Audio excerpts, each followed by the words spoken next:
Thank you very much. Since I'm not the only speaker today, I've been told that I should stop around 12:45, 12:50. Well, I'm just going to talk until I stop. And if there's any time left, we can have questions and we can open the floor to questions and comments, whatever. When David Sturz asked me to speak today on right to work, he must have been clairvoyant, because within the past week we've had a flurry of attention focused on right to work, and I've just have been reading the paper every day. And 1 week ago today, Tuesday, December 2nd, group forms to push for right to work law. I was very happy to see that because, as David said, I've been a member of the National Right to Work Committee since the 1970s, and I got interested because back in those days I was working blue-collar type jobs. I had a job in a canning factory working in the warehouse, so I was a member of the Teamsters Union. Then later I was working in one of the paper mills, so I became a member of the International Brotherhood of Paper Makers or whatever. And we all know, of course, the close connection the Teamsters have to organized crime, if you've seen the movie Hoffa. And I also noticed I would not go to the union meetings of the paper union that I was required to join. I did read their monthly newsletter, though, and I always would read the president's message. It was by a guy named Torricelli or something like that, out of New Jersey. And about a year later, after I left the mill, I was just reading the labor news that this guy got busted for racketeering, and I thought, why am I not surprised? And then, next day, Wednesday, legislator to offer right to work bill. Okay. And then, Thursday, Walker, right to work law would be a distraction. Oh, like what we went through 3 years ago was not a distraction? I mean, if he was willing to do that then, why not this now? Because after all, the people who made a big stink down in Madison were the public sector union members. See, they could go there. See, if you're a union member in the private sector, you actually have to work. So you wouldn't be able to go down, take time off of work and go down there like the public sector guys could. And then the next day, Friday, Senate leader to pursue right to work bill. The good news just keeps rolling. And there's sometimes something on the inside too. Just want to make sure I'm not missing anything. Saturday, things to know about right to work in Wisconsin. And Larry Gallup gets into the act on the back page. He's the guy who runs the opinion page for the Post-Crescent. Thumbs down on right to work. He didn't like it. But he says it's the timing, you see. There are more important things that we should be considering, not right to work. And yet everybody's on Walker's case. Walker on familiar path with right to work. They're on his case. How come we're not producing more jobs here? Well, we could if we had a right to work law. Look what happened in Indiana. They turned their economy around on a dime. And then right next door, Michigan saw that, and they go, well, maybe we should do that too. Maybe we should just tell the United Auto Workers Union to buzz off and go right to work, and they did. Then, next day, Sunday, one of the polls in the Post-Crescent. Are union rights too strong in Wisconsin? And I think the union people told their members to get in there and vote no. Because sure enough, because no says, no, they're fine as they are now. 58%. And 41%, yes, workers should not be forced to join a union. Now, of course, it's how you ask the question sometimes on these polls as well. But the question was, are union rights too strong in Wisconsin? Why not just asked people, do you think a person should have to pay money to an organization like a labor union to get a job? When you ask it in those terms, 80% of the people say, no, you shouldn't have to be forced to join an organization and pay money to it just to get a job. It's supposed to be a free country after all.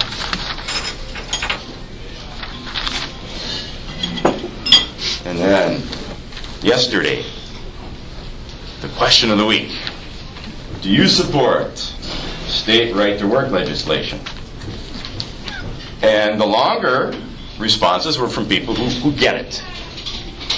The shorter ones were from people who don't get it. The shortest one just said, absolutely not. Now,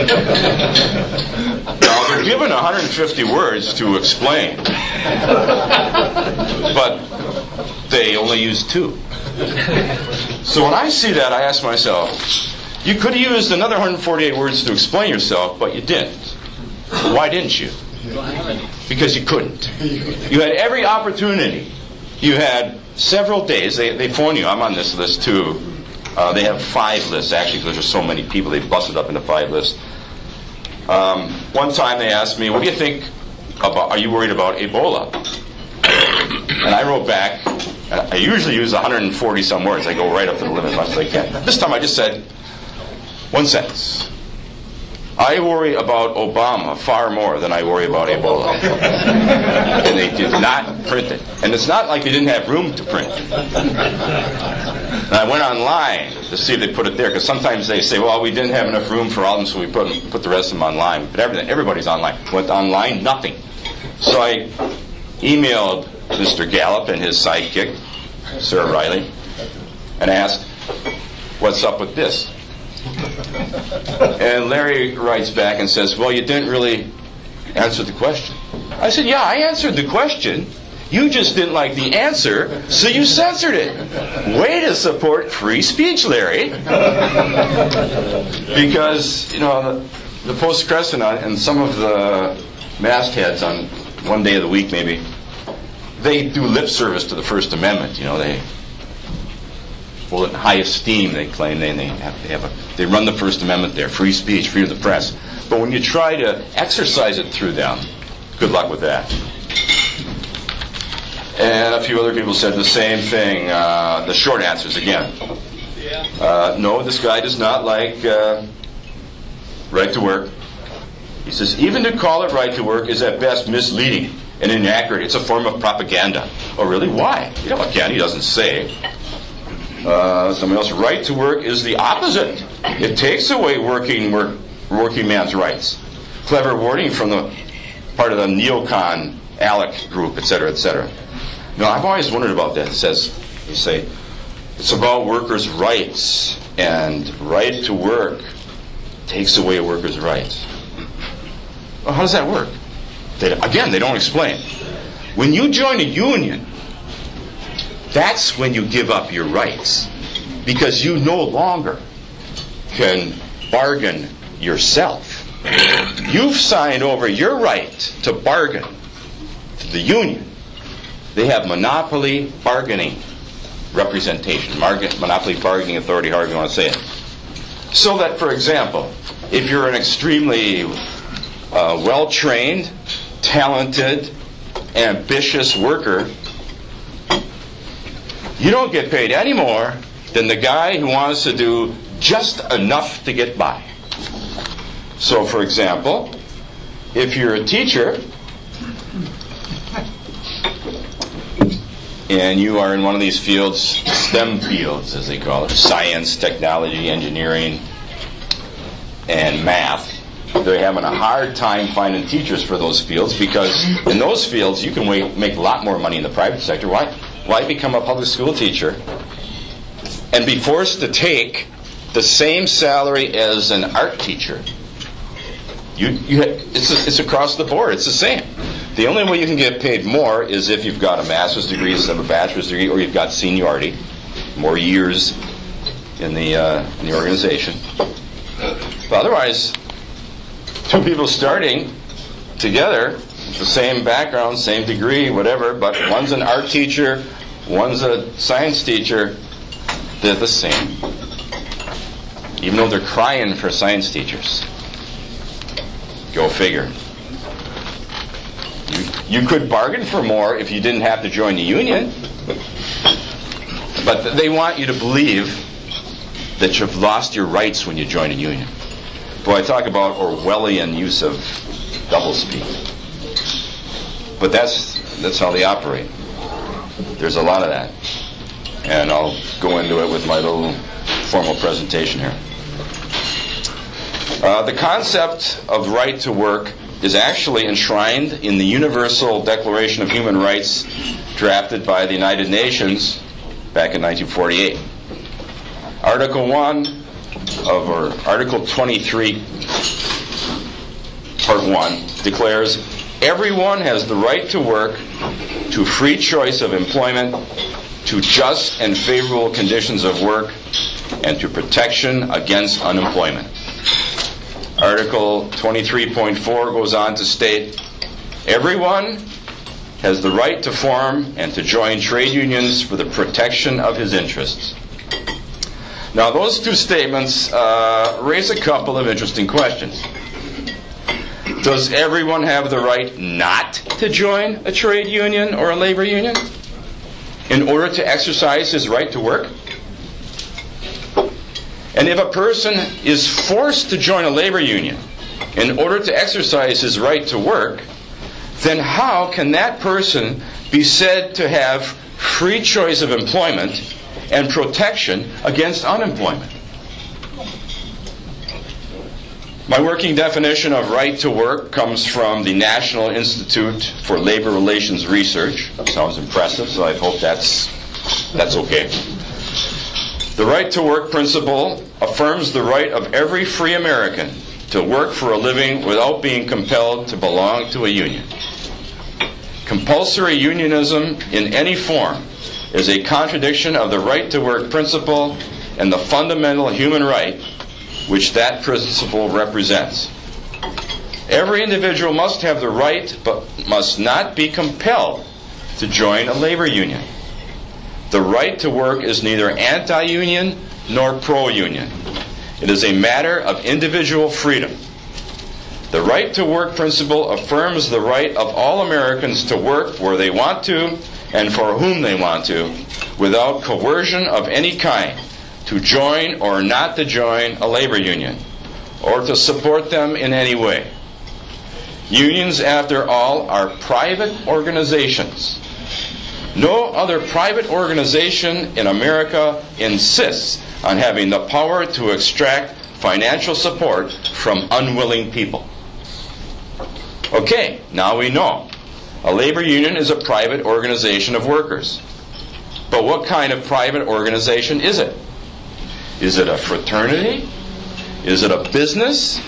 Is it a charity? In any case, the crucial distinction between labor unions and all other private organizations is that labor unions use coercion in the attempt to achieve their goal. Now you might say, well, Brian, doesn't the mafia use coercion? It's a private organization. I would say, yeah. But not legally, you see. No other form of private organization is allowed to force people to become members and to force them to pay dues against their will in order to have a job. How then do labor unions play their role in society, in our economy? What is the true nature and character of a labor union? Well, according to the dictionary, I went to Webster's Collegiate because that's the one I got sitting next to my chair at home. A labor union is an organization of workers formed for the benefit or the purpose of advancing its members' interests in respect to wages and working conditions and benefits. Okay, so, as MC Hammer would say, let's break this down. Break it down and connect the dots. First of all, in order to succeed in holding such an organization as this together, a labor union has to be able to deliver to its members on the claim that it will get a better deal as a member of the union than it would receive by themselves operating in a free market. Second point, the only way a labor union can accomplish that is by controlling the supply of labor to the employer. Third point, the labor union does that by preventing non-members from having access to the employer. Classic example. Think of a strike and a picket line. Is that picket line there to show people driving by that these guys are on strike? Like, hey, we're on strike. Honk if you love the union. I don't think so. Try crossing that picket line and see what happens. Why is that picket line there? To stop anybody outside the union from getting inside those company doors. Finally, when there is a contractual agreement between a labor union and an employer, the employer agrees to hire only members of that union. And that's how it works. And now we understand. The scales fall from our eyes. We see the true nature of what labor unionism is really all about. Labor unions are not organized against the employer. They are organized against all other workers outside the union. This business about labor and capital, the struggle of workers and management, that's a smokescreen. Unions are supposed to be for the little guy, right? No. They are not for the little guy. That's a myth. And to prove it to yourself, all you got to do is ask yourself a simple question. When was the last time you saw a union trying to organize the unemployed?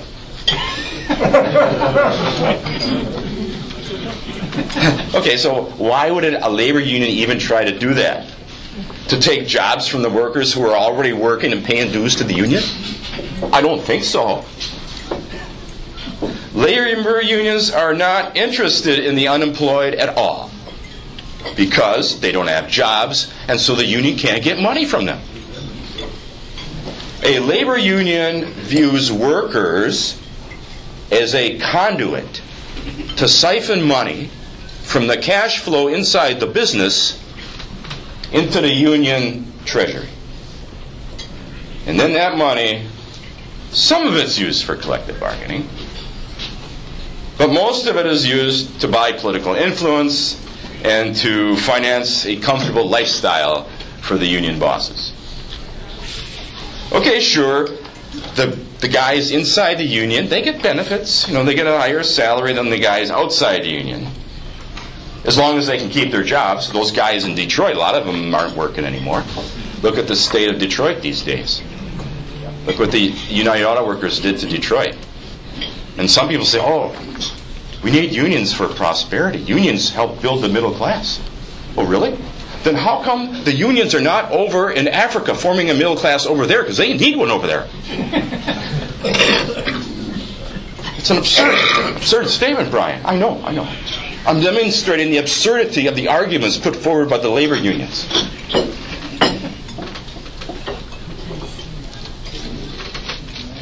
Okay. There are those who get union jobs. They get nice salaries, good benefits. But then everybody else has to get a non-union job because there aren't enough unionized jobs to go around. So then those workers have to find jobs in the non-unionized sector of the economy. And they're going to, of course, make non-union wage rates, which are going to be lower. And so that's why you get what appears to be the difference between unions and non-union workers, that they're going to get a benefit if they join the union. And that the economy is going to be better off, that they're going to raise the wage of workers. In reality, the existence of non-unionized jobs serves to hide the bad elements and the negative consequences of labor unionism by preventing mass unemployment. Imagine if every job was unionized and there were no non-union jobs. the unemployment rate would be way higher than it is today. Okay, now a logical question would be, why would employers agree to hire only union labor and not try to hire workers from the entire labor force? And why would employers agree to pay more money to a certain group of workers than they need to attract workers from the overall labor pool? In other words, why would businesses operate against their own self-interest, their own best interests? Well, obviously, such conditions can only exist in an environment where labor unions are allowed to use coercion and intimidation to get what they want. And the ultimate example of this would be, like I said, the strike. It's a way to use coercion and intimidation to prevent other workers from applying for the jobs the workers who are striking otherwise have. You know, strikes actually would be a good thing in a way if there was no picket line. If those guys wanted to walk off the job, this would be a good test. If nobody came to replace them, then the argument would be, yeah, these guys are underpaid. But if a bunch of people come running in the door applying for a job, that says, guess what? That sign that you're holding saying this company is unfair? No. They're paying a good salary. There's an army of people waiting outside the door waiting to take your job that you walked away from. And what makes you think you're entitled to your job back once you walk away from it? You're no more entitled to that job once you're on strike and walk off the job than you were before you got the job in the first place. Although no person or group of persons has a moral right to force themselves on any employer or to coercively prevent an employer from hiring other people, such an environment does exist in 26 states in this union because those state governments allow it. In a free and civil society, as America is supposed to be, how did this diabolical situation come to pass? Well, long story short, it's the legacy that we have from those politicians who allowed themselves to be seduced by union money and union support to get elected and reelected. It's politics.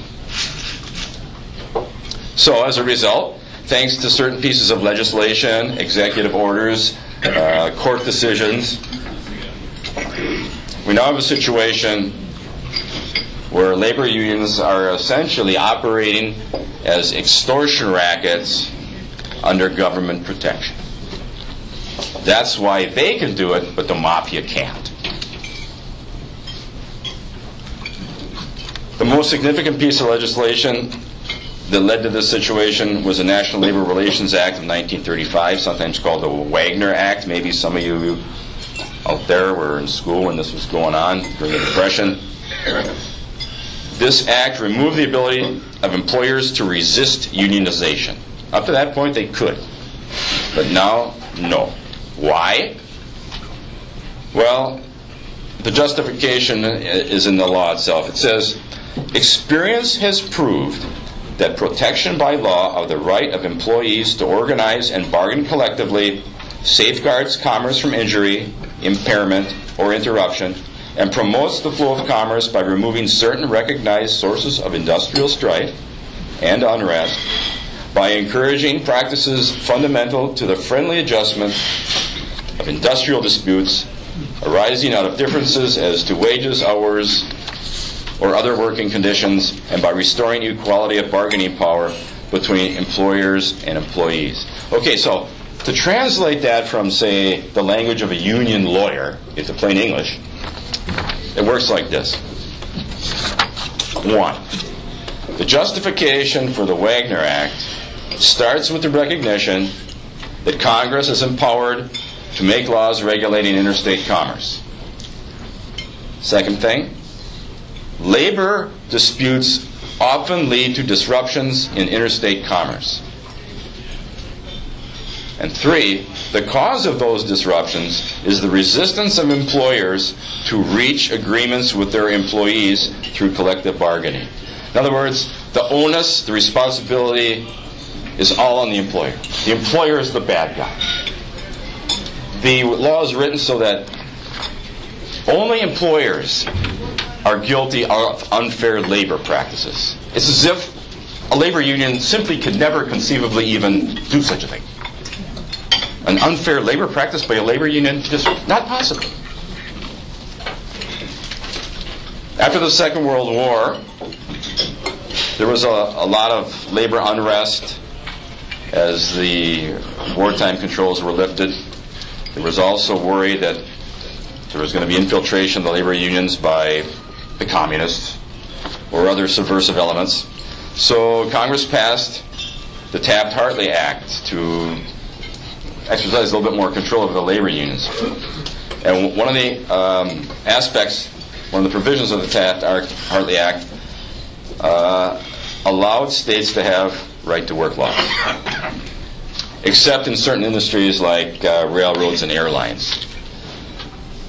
And so this was something the unions didn't really like,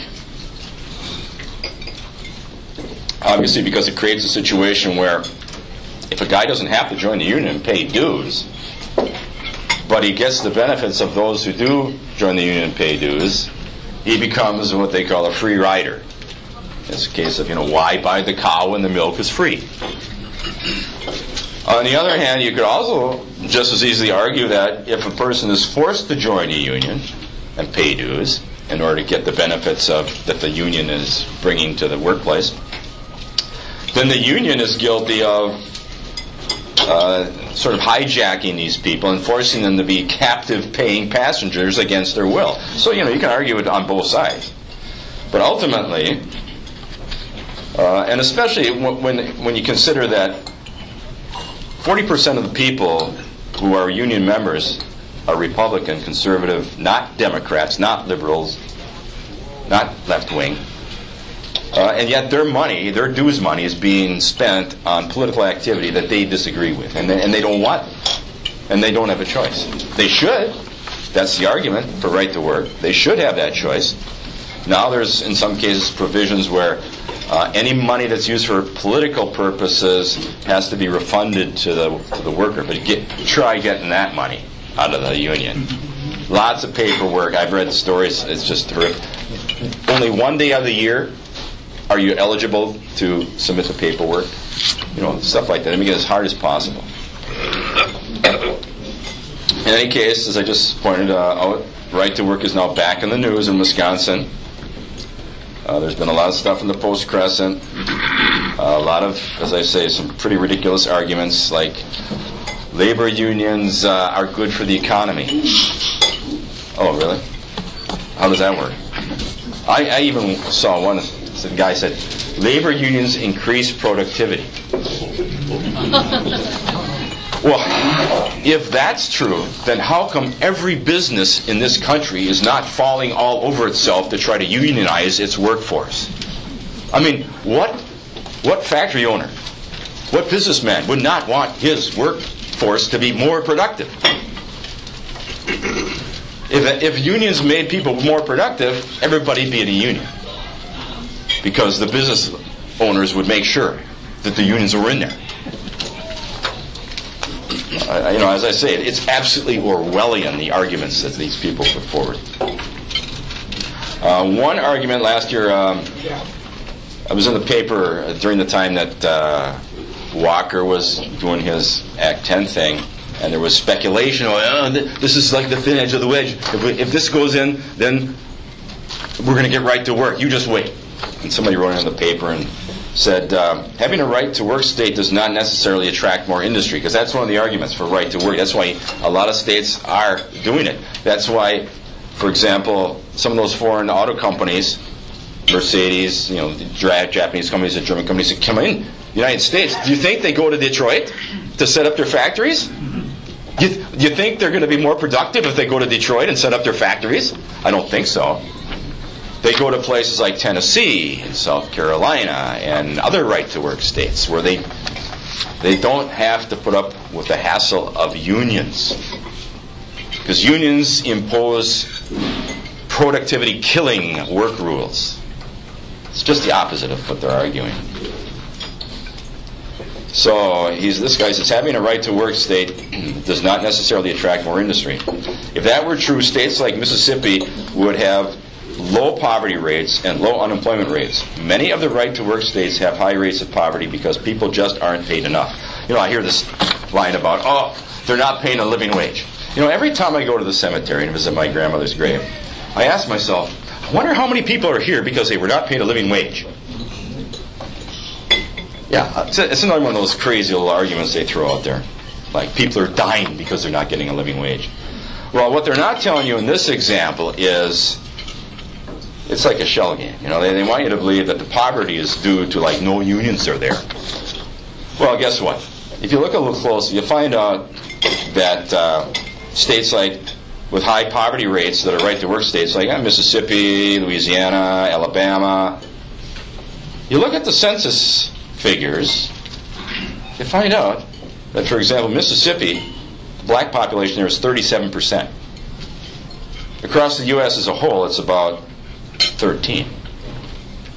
Now, the out-of-wedlock birth rate in the black community is 72%. And the number one predictor for poverty, especially for childhood poverty, is living in a family where the father's not present. In other words, single motherhood. If you are the child of a single mother with no father in the household, you are 5 times more likely to be living in poverty than if you are born to a mother who's married and the father is living in the house.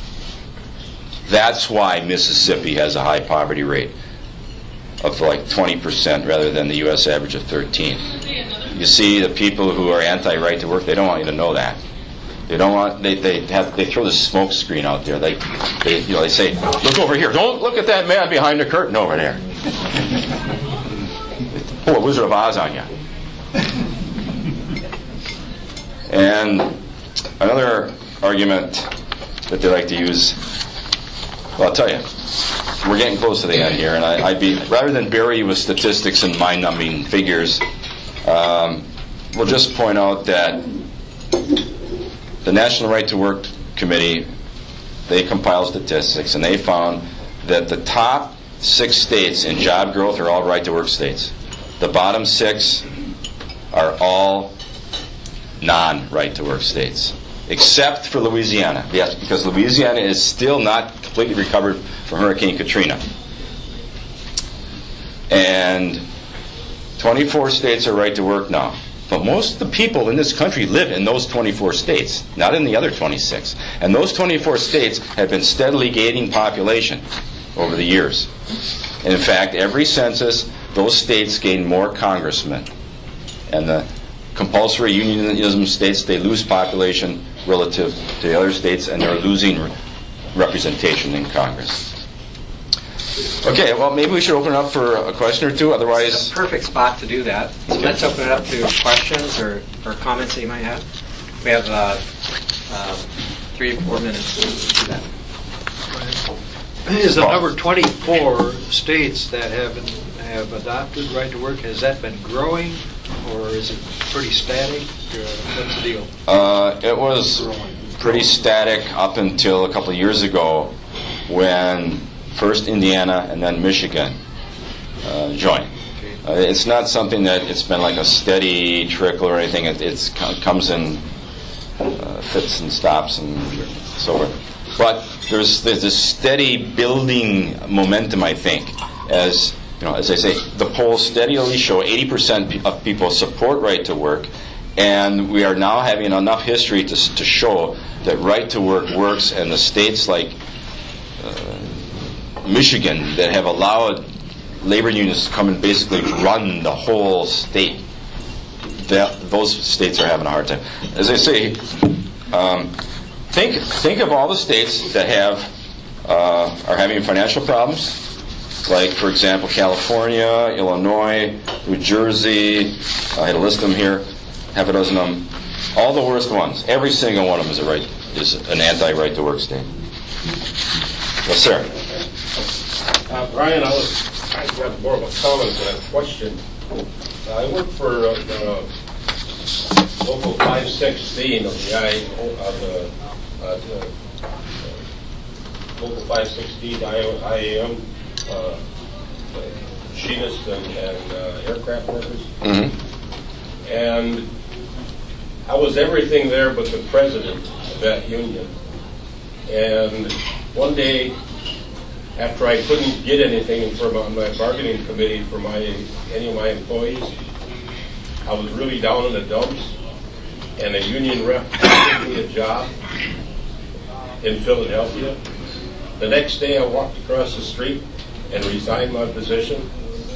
And to make that story really short, this past summer in our booth at the county fair, the Manawha County Tea Movement booth at the county fair, the guy who was president was across the alley from me at the fair in a booth run by the Democratic Party. That man was the president, and that man took the job that I turned down and resigned my job at the company.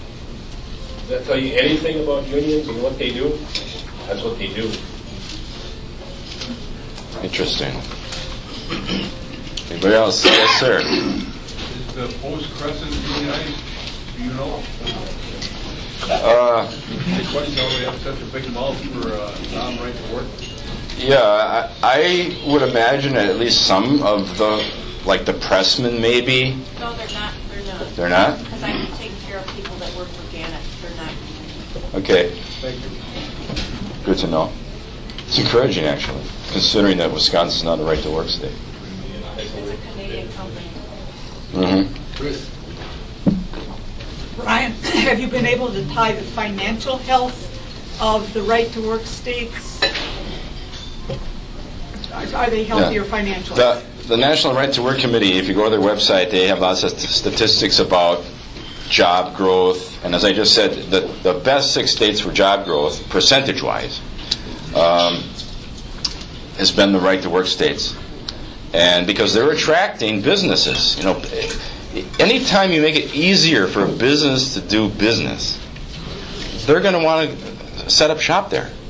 That's why the foreign car companies don't set up shop in states that allow compulsory unionism. They go to the states that are right to work states, and that just makes things so much easier.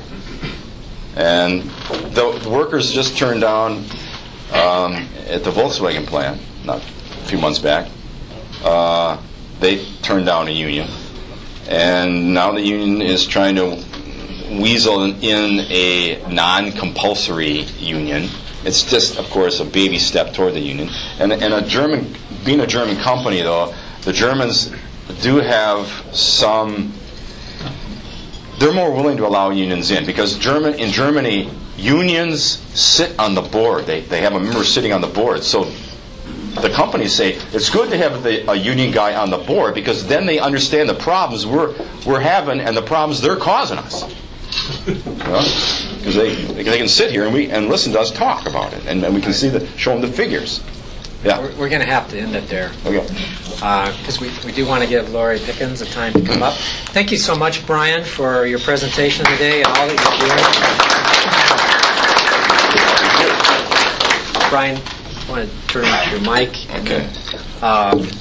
He's been such a great activist. I'm wired here. Somebody. I could probably go without a mic. Yeah.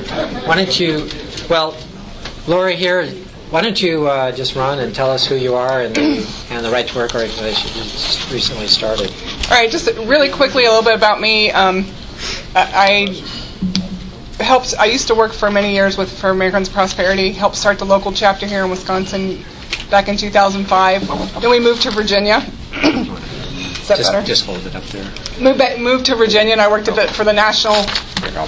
Keep talking. The national organization, and as I oversaw the state operations for 33 states, worked very closely with Michigan when they passed the right to work legislation. I also worked with Jelaine Appling with Wisconsin Family Council on the 2006 marriage amendment. So I've been around politics a long time, and I have to tell you, when we decided to launch this organization last week, it really was designed to start a conversation, and serendipitous in that at the time, literally, the press release was hitting the media's inboxes that the Speaker of the Assembly was having a closed caucus meeting, and John Gard was busy telling everybody why right to work was bad for Wisconsin. So, I mean, it sparked a larger conversation than we could have ever hoped for. And now we have Senator Fitzgerald, who's made a commitment to actually bring the legislation to the floor in the Senate in the first session, part of the session of next year. So it's been a very exciting week. Again, very serendipitous. I mean, I guess luck sometimes does hit us when you're doing the right stuff. And a lot of people ask why now. I mean, the truth is elections have consequences. And I doubt there's a person in this room that didn't work really hard in the last couple of years to really change the dynamic and the outlook of what the state looks like legislatively. Worked hard to get the governor reelected. Now's the time. We don't have a more perfect time than this. And as Brian intimated, right-to-work states actually do. They have higher rates of job creation, lower rates of unemployment, and by and large, the income per capita for a family of four is greater. And the left does want to argue about that. They talk about it hurts the middle class. I mean, the numbers just aren't true. Unions are actually stronger and have grown more over the last 3 years, last year being somewhat of an anomaly in right-to-work states. So they really don't have the argument. The statistics and the data are taken right from the government data, so it's hard for them to dispute. And you push them a little bit, and they come up empty with their answers. I just want to make one quick point. If you look at all the states that allow compulsory unionism, the 26, compared to the 24 that allow right to work, those 26 do have a higher average wage than the right to work states. But what they don't tell you is when you look at the cost of living in those 26 the states, inflation factor. It more than negates the fact that they're making a little bit more money than the guys in the right to work states, where the cost of living is so much lower that their slightly lower wage goes a lot further. New York and California actually probably single-handedly between the two of those skew those numbers with the cost of living.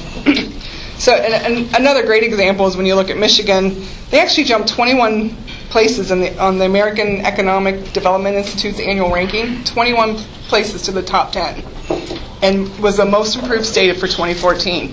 9 out of 10 of those states are right-to-work states.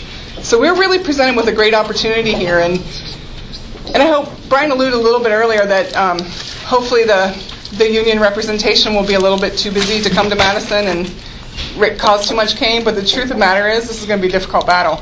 So a couple things we need to do. We need to really build a groundswell of grassroots, and that's really what we're about, trying to pull the grassroots together, work with organizations like Americans for Prosperity, like Wisconsin Manufacturers Commerce, and pull together and really get the movement going.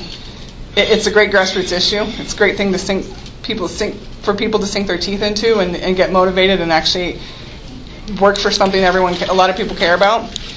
But the other thing it does is we're going to have to support our legislators who are brave enough, like Senator Fitzgerald, to go out there, because they're going to take some hits, and it's easy when you have a silent majority supporting you, but a silent or a very loud minority beating you up to falter and to get a little bit concerned about where you are. So it'll be equally as important to push our legislators to do the right thing and to be very appraising of those who are doing the right thing. So all of this said, launched on Monday, formed a C4 group. We're in the process of forming a C3 group. Nate Nelson is on the C3 board, who's kind enough to serve. Might not talk to me after it's over, but right now we're still friends. And the C3 will be strictly educational. The 4 is going to do the issue advocacy. Our website is just about done. I mean, again, we really didn't expect a flurry of activity. Should be done by the end of the week. The website is www.freedom2workwi.com. I had information ordered. I really thought it was going to be on the FedEx truck at my house before I got here. It didn't. I left before the truck arrived. It's scheduled for delivery today. I'll bring information back next week. And I think a few of you are county party representatives or have local or close affiliations to your county parties. We really want to get a movement everywhere. I mean, the county resolutions will be very imperative, moving it up to the district caucuses. I know many of you probably already passed them, but just to maybe even send out a press release to your local newspapers telling them that you have a resolution on the books that's been passed. I mean, we just really, for whatever angle we can, show support. So, right, and it's just me right now. So anyone who has any free time and wants to help spread the word and really enlist people, I would be very grateful, and we can talk after. I don't want to take any more time because it's exactly 1 o'clock. That would be a great place to end. Yep. So thank you, Lori, for doing this. Thank you for having me. Yeah, thank you.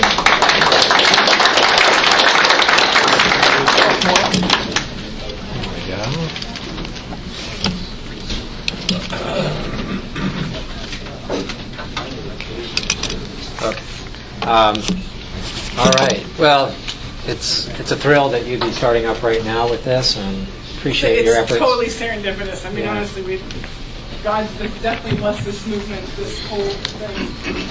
Well, we just move to our announcements and wrap it up today. This Thursday evening, Rosalie Greenlee will have her meeting to launch and get going with this grassroots effort to build awareness of these free trade agreements and build opposition to it with our congressman. We have Ruth Elmer here, who has a card for David Stern. Just a Christmas card if you appreciate the great work that David is doing in organizing these events. We just appreciate your signing his card. She put the card on the table in the back there if you'd like to do that. Freedom Project Education, they have their classes starting up next month. So we've got Dr. Duke Pesta and Dr. Jake Jacobs who will be teaching, and the details for that are on the back table over there. 2 great classes and 2 exceptional teachers. We really have a great opportunity here. We have nods here from those students that are in the class, how great that is. If you're not in the class, I encourage you to give it serious consideration for next year and what you'll be doing during the winter months. That's once a week, 2 hours for 8 weeks. We have, let's see, Nate Nelson is here to come up and bring us up to speed on what American Majority is, or American Heritage Foundation, sorry folks, Heritage Foundation is doing with regards to this amnesty that Obama has planned for illegals. Nate? Yes, it's actually Heritage Action. The Heritage Foundation is a nonprofit, but Heritage Action is active in the political battles and with regard to legislation. We have an omnibus bill that's coming up that they're looking to pass this week. We are trying to encourage all the Republican congressmen to add on a defund measure, so basically to defund the amnesty program that's being put forth by the president. If anybody's looking to get involved with that, if you think that's an important thing, please see me. We'd love to have you involved with these battles. We think that that's very important. Professional hat off. Private life, I'm active in the Winnebago County Republican Party. We have 2 gun raffles left. Lots of tickets available. The odds are very, very good right now, and this money goes to keeping that office open. We don't get any funding from the state party, and so we're trying to keep the office open through April. There's a state Supreme Court race coming up, and we want to be active in that, make sure that the court is in a good place for fighting these battles on stuff like right to work and stuff like that, because we're sure to see some legal action come out of that, and so those races are important coming up this spring. Could they just give you some of the money and then you just give it to them? We can do that, Yeah. absolutely.